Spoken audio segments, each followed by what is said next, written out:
और उधर जेल में बंद अतीक के बेटे अली अहमद की चिट्ठी का मामला चुनाव आयोग तक पहुंच गया। उत्तर प्रदेश में हो रहे नगर निकाय चुनाव के बीच वायरल हुए लेटर पर समाजवादी पार्टी की तरफ से याचिका दाखिल की गई,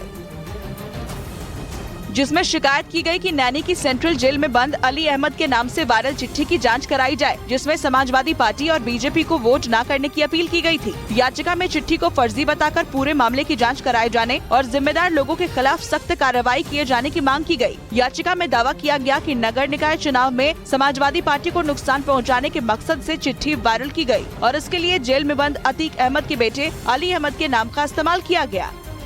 याचिका में कहा गया कि उमेश पाल शूटआउट केस के बाद से जेल में उससे मिलने के लिए कोई नहीं गया था। सिर्फ एक बार वकील इंटेलिजेंस टीम की मौजूदगी में उससे मिलने गए थे। सूत्रों के मुताबिक समाजवादी पार्टी ने दावा किया कि वायरल पर्चे की वजह से नगर निकाय चुनाव के पहले चरण के मतदान में पार्टी को जबरदस्त नुकसान हुआ और मुस्लिम वोटरों ने चिट्ठी को आधार बनाकर उनका बायकॉट किया। यही वो पत्र है जो उस समय सोशल मीडिया पर वायरल हुआ था और निकाय चुनाव में इसका खासा असर हुआ है। इसी आधार पर समाजवादी पार्टी ने चुनाव आयोग में याचिका दाखिल कराई और उसके फर्जी होने का दावा किया कि उस पर्चे पर अली के न तो दस्तखत दिखे और न ही कोई तारीख दिखी। इसके अलावा प्रिंटिंग प्रेस का नाम भी नहीं लिखा दिखा। माना जा रहा है कि इस पर संज्ञान लेकर चुनाव आयोग मामले की जाँच करा सकता है। और उधर पुलिस सूत्रों का दावा है कि उमेश पाल केस की जांच में जुटी यूपीएसटीएफ को एक और चौंकाने वाली जानकारी मिली है। हत्याकांड में अतीक के चौथे नंबर के बेटे एजाम का भी किरदार था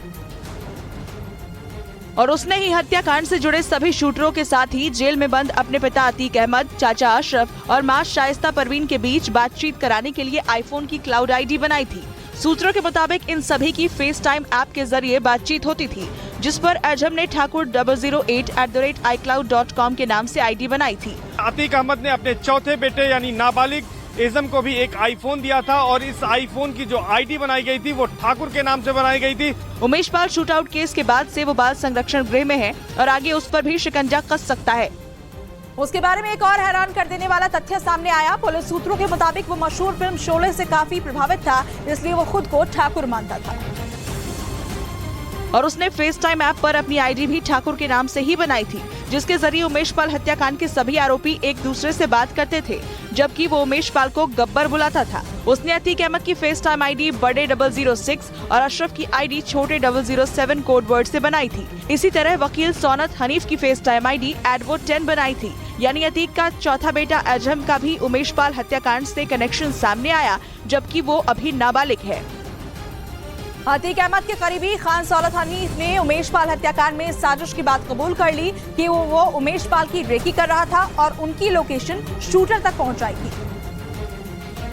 जिसके बाद 24 फरवरी को प्रयागराज में उमेश पाल हत्याकांड को अंजाम दिया गया था। हत्या के बाद अतीक अहमद के वकील खान सौलत हनीफ को पुलिस ने रिमांड पर लिया था और उसकी निशानदेही पर पिस्तौल और मोबाइल बरामद किया था। जिसके बाद पूछताछ में सौलत हनीफ ने खुद कबूल किया कि उसे मोबाइल असद ने ही दिया था, जिसके जरिए वो अतीक, अशरफ, असद और शाइस्ता के संपर्क में था और 24 फरवरी को उमेश पाल के कोर्ट से निकलने की खबर उसने ही शूटर को दी थी।